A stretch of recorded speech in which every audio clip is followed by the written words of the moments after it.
शिवं शिवं। नमस्कार, आप सबका हमारे चैनल श्रीमद् होम रेमेडीज पर स्वागत है। इस वीडियो में हम आपको बताने जा रहे हैं वेद माता गायत्री के बारे में। 3 नाम, 3 रूप और 3 ध्यान। गायत्री यद्यपि एक वेद का छंद है, लेकिन इनकी एक देवी के रूप में मान्यता है। वेद माता गायत्री मंत्र के केवल 24 अक्षर हैं, पर थोड़े में ही अनंत ज्ञान का समुद्र भरा पड़ा है। देवी गायत्री को सनातन संस्कृति के धर्मशास्त्रों में बहुत महत्व दिया गया है। शास्त्रोक्त मान्यता है कि गायत्री मंत्र को समझने मात्र से चारों वेदों के ज्ञान की प्राप्ति हो जाती है। देवी गायत्री की आराधना से सभी मनोकामनाओं की पूर्ति होती है और मोक्ष की प्राप्ति होती है। देवी गायत्री को चारों वेदों की जन्मदात्री माना जाता है। मान्यता है कि चारों वेद, शास्त्र और श्रुतियां की जन्मदात्री देवी गायत्री है। गायत्री का ज्ञान इतना संपूर्ण और उत्तम है कि यदि इसे मनुष्य भली प्रकार से समझ ले और अपने जीवन में अपना ले तो लोक परलोक हर प्रकार से शांतिमय बन सकते हैं। ज्ञेयते तत्वमन्या गायत्री तिथि, जिससे तत्व जाना जाए, जिस विवेक बुद्धि से असलियत को जाना जा सके, वही गायत्री है। तो गायत्री उस बुद्धि का नाम है जो सत्वगुणी दैवी तत्वों से परिपूर्ण होती है और जिसकी प्रेरणा से मनुष्य का मस्तिष्क और शरीर ऐसे मार्ग पर होता है जिस पर चलते चलते पग पग पर कल्याण के दर्शन होते हैं, आनंद का संचार होता है। ईश्वरीय शक्तियां जब भिन्न भिन्न स्थितियों में होती है तब भिन्न भिन्न नामों से पुकारी जाती है।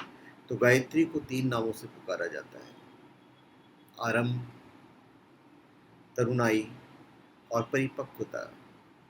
इन 3 भेदों के कारण एक ही गायत्री शक्ति के नाम के 3 नाम रखे गए हैं: आरंभिक अवस्था में गायत्री, मध्य अवस्था में सावित्री और अंत अवस्था में सरस्वती।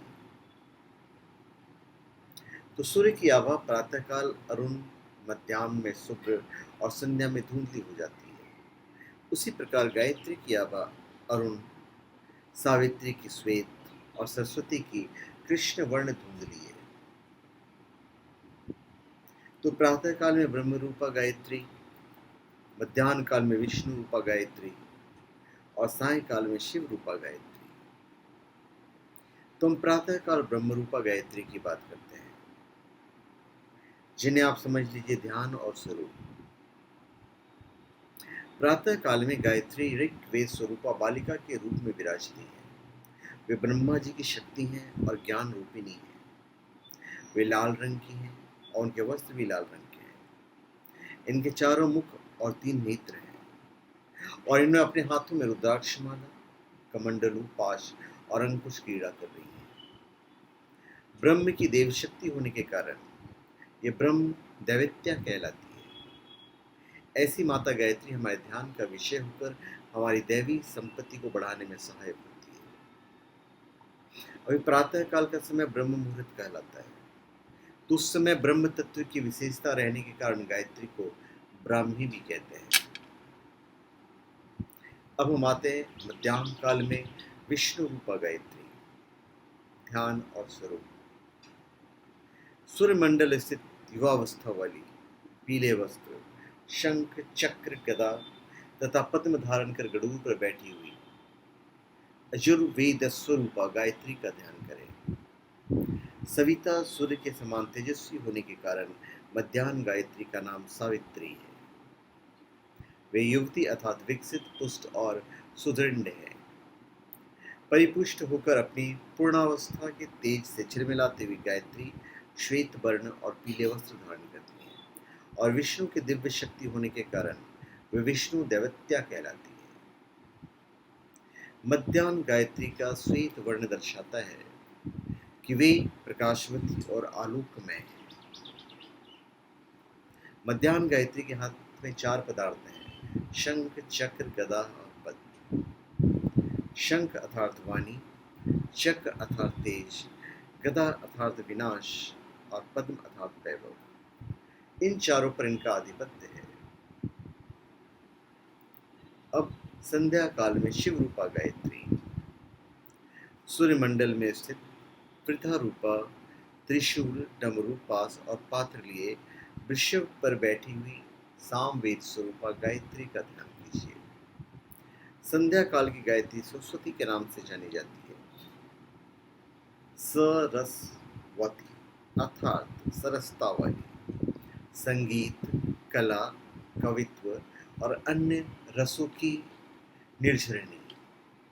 सरस्वती वीणा के तारों को झंकृत करती हैं, अर्थात अंतःकरण में विवेक जागृत करती है। वृदा का अर्थ है परिपक्व, विकास की चरम सीमा तक पहुंची हुई। संध्या काल गायत्री में ब्रह्म और प्रकृति का मिश्रण होने से वह कृष्ण वर्ण और कृष्ण वस्त्र वाली है। वे वृषभ पर आरूढ़ हैं और वृषभ धर्म का प्रतीक है, अतः सावित्री धर्म पर आरूढ़ है। त्रिशूल कहते हैं कि 3 दुख, अज्ञान, अभाव और आसक्ति, ये तीनों सायकालीन गायत्री की मुट्ठी में है, अर्थात उन पर उनका नियंत्रण है। डमरू ध्वनि अर्थात वाणी का प्रतीक है। सामवेद अर्थात गायन, ये साधक की वाणी और कवित्व की शक्ति को प्रभावित करती है और ये रुद्रदेव की शक्ति है, इसलिए उग्रदेव शक्तियों वाली है। तो धन्यवाद, आप सबका हमारे चैनल पे स्वागत है। आप हमारे चैनल पे सब्सक्राइब करें और अपने कमेंट दीजिए। धन्यवाद।